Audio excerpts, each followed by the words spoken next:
Here is your full narrative rewritten smoothly as one cohesive piece without a heading, preserving the emotional tone and pacing. No one really warns you about the kind of heartbreak that doesn't come with shouting, betrayal, or some dramatic ending.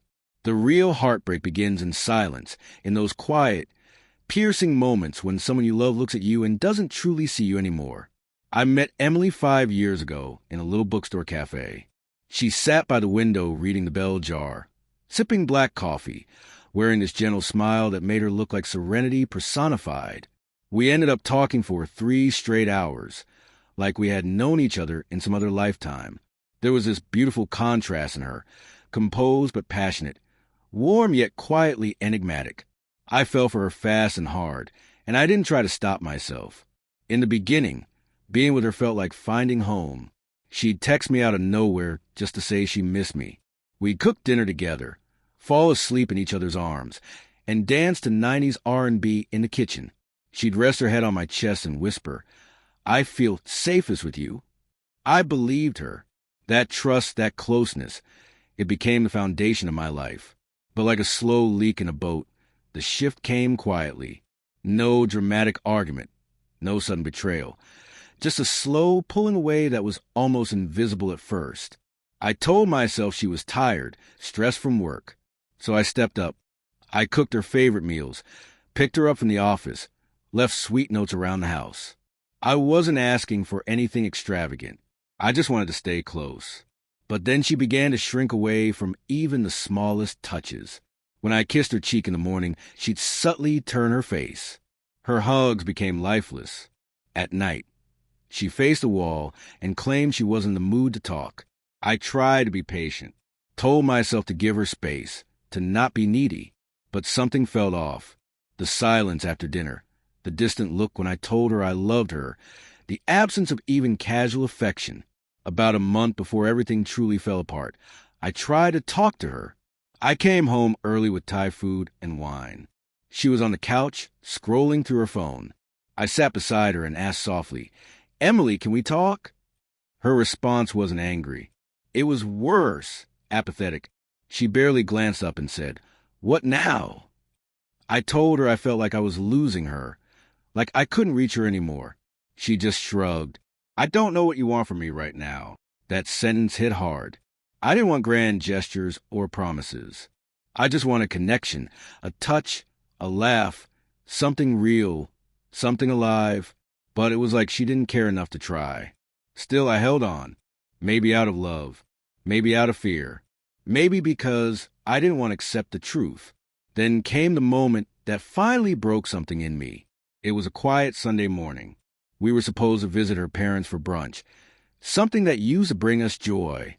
I got dressed, shaved, sprayed on the cologne she used to say made me smell like safety. She looked beautiful doing her makeup in the navy blouse I always liked. As we were about to leave, I leaned in to kiss her. A soft, simple gesture of love. Nothing intense, just instinct. She pulled back slightly, took a small step away, and said coldly, "Don't kiss me."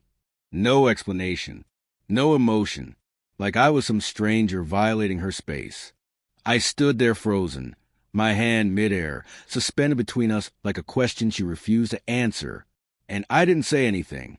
I didn't ask why. Didn't plead or joke like I usually did. I just nodded, walked past her, grabbed my keys, and left. That was the real end. Not the words, but everything behind them. The emptiness, the disconnect. I didn't make it to brunch. I drove for hours, my heart pounding like it couldn't make sense of what had just happened. I ended up at a lookout spot we once visited, where we had laughed and talked about our future. That day, I sat alone and realized I'd lost her long before that moment. I just didn't want to see it. Something in me shut off after that, not in anger, not in bitterness, just quietly, irreversibly. I didn't tell her. I didn't have to. My silence spoke loud enough. The days that followed, I stopped trying. I didn't initiate conversations. I didn't reach for her hand at night. I greeted her with a nod instead of a kiss, ate my meals without small talk, and went to bed like we were just two strangers cohabiting. It wasn't passive. It was intentional. I no longer waited for her to show affection.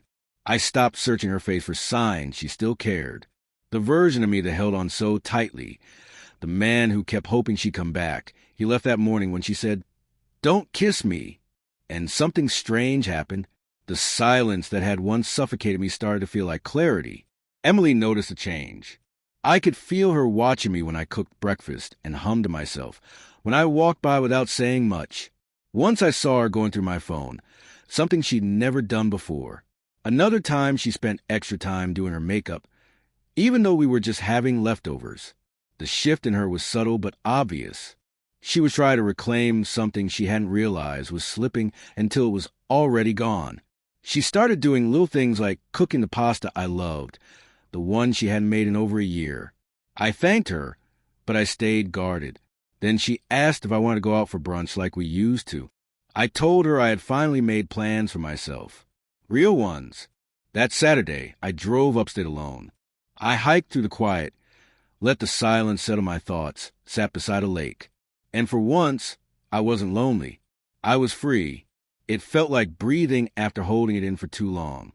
When I got back that night, she was on the couch in the gray sweater I always told her she looked beautiful in. A candle flickered on the table. Soft music played in the background. It was obvious she had tried. She looked up and asked, "Where were you?" I shrugged. "Just out." "With who?" "Just me." She looked like she wanted to say more, but she didn't, and I didn't give her an opening. That had become our rhythm. Her reaching, me not moving. 2 days later, she tried to touch me. I had just come out of the shower, towel around my waist, walking past the bed. She reached out and touched my arm lightly. "You smell good," she said. I nodded. "Thanks." I kept walking.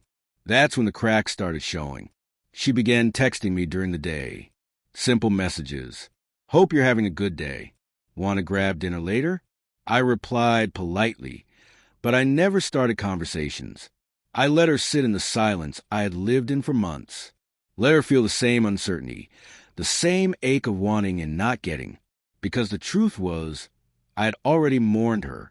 The girl I fell in love with had vanished long before I started pulling away.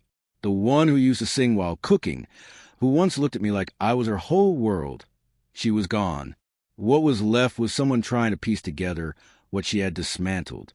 Then came the message. It was late. I was in bed, scrolling through. Let me know if you like help completing the next part of the story or want a specific emotional turn or ending. This reads beautifully, by the way, quietly devastating and honest. My phone lit up while she was in the other room. A notification, "Emily, I miss us." I stared at it, not because it surprised me, but because it confirmed what I had quietly suspected. She finally realized what she had done. She had pushed away affection, shut down intimacy, acted cold, and still expected loyalty. But now it was different. My attention, once ignored, had become something she longed for. The next morning, she made coffee for both of us. She placed a mug in front of me and sat down, almost whispering, "I know I've been distant. I just want to fix things." I looked at her, really looked. She was still beautiful, but something had changed. Something I couldn't unsee. I had changed. I smiled gently, took a sip of the coffee, then stood up, kissed her on the forehead, the same kind of kiss I once craved, and said, "We'll talk soon." It wasn't a lie. It just wasn't a promise. She was the one waiting now. There's a quiet kind of tragedy in realizing too late that someone who once loved you has stopped waiting. That became her reality, and I watched it unfold day by day. Not through shouting or dramatic fights, but in subtle, aching shifts. She began trying, lighting old candles, wearing the perfume I used to love, laughing too loudly at my stories, brushing her hand against my arm like we were still us. But each gesture only reminded me of what we used to be. The present at the end of the day, she said, "Don't kiss me." That was the final nail. Still, she kept reaching out. Long texts full of confessions, apologies, nostalgia. "I don't know why I push you away. You were always so good to me. I miss falling asleep next to you." I read them. I didn't ignore her, but I didn't give her what she was looking for either. My heart wasn't something she could access at will anymore. One night, She asked if I'd go out with her for a drink. I said yes, not because I had hope, but because I needed closure. We ended up at the bar where we had our second date. I remembered how she'd worn that red dress, drank sangria, and talked about her photography dreams. Her laugh had been effortless then. This time, she wore the same dress, but the laugh was shaky, strained. Instead of dreams, she spoke of regrets. Halfway through her drink, she reached for my hand. I pushed you away because I was scared, she said. You loved me so deeply. It felt like too much. I didn't pull my hand away, but I didn't hold hers either. I understand, I said quietly. She leaned in, eyes searching. I want us back. I looked at her. Emily, I spent months asking if something was wrong, and you brushed me off. I tried to reach you, and you turned away. Do you remember what you said before brunch that day? She looked down. I do. You said, don't kiss me. And it wasn't because you were tired or stressed. You said it like being close to me disgusted you. Tears welled in her eyes. I didn't mean it like that. I swear I was just numb. I didn't know how far gone I was. But I did, I said, every time you rolled away from me, every time you avoided my eyes, every time I kissed you, and you didn't even react. And the worst part is, I still loved you through all of it. Her tears fell freely now. I love you, she whispered. I know, I said, but not the way I needed you to. Maybe not ever. When the check came, I paid, not to prove anything, but because I wanted to leave that bar with the same quiet dignity I'd used to walk away from her emotionally weeks ago. That night, she didn't sleep in our bed. I heard her crying in the living room, and it hurt, but not the same way. I didn't ache to comfort her. I didn't feel guilty. I just felt done. Over the next week, she tried again, made breakfast, left notes, suggested therapy. She wanted to heal what she had broken, without realizing I had already healed quietly, without her. 2 weeks later, we had our final conversation. We sat on the porch at sunset. I had just come back from a run. She brought 2 glasses of water. I don't know what else to do, she said. I feel like I lost you. I looked at the sky, then at her. You did, not because you're trying now, but because you didn't care then. I gave you everything, my love, my energy, my patience. You didn't lose me in one moment. You let go of me a little more each night you turn away. She stood up, walked a few steps. Is there someone else? No, I said, but there will be. And when she comes, she won't treat my love like a burden. She won't need to be reminded to hold on. She swallowed hard. Are you leaving? I already did, I said. You just didn't notice. That weekend, I packed slowly, folded my clothes, took only what was mine, left the apartment key on the table. As I reached the door, she stood in front of it, mascara smudged, eyes hollow. Please, she whispered, don't go. I met her gaze, voice steady. I stayed when you didn't want me. Now that I've found peace, don't ask me to return to pain. And I walked out. I drove to a friend's cabin by the lake. Alone, free, no buzzing phone, no weight on my chest. I looked at the stars that night, slept like I hadn't in years, woke up lighter. The next day, she texted, I'm sorry. Please come back. I can't sleep without you. I didn't reply. She called 3 times, then more. And that was the twist. The woman who once said, don't kiss me, was now begging for the very attention she once discarded. But I wasn't punishing her. I had simply outgrown the version of myself who waited. She broke something, not just between us, but inside me. And when I finally picked up those pieces, I realized I was better off carrying them forward toward a life where love is given freely, not earned through pain. So I walked away.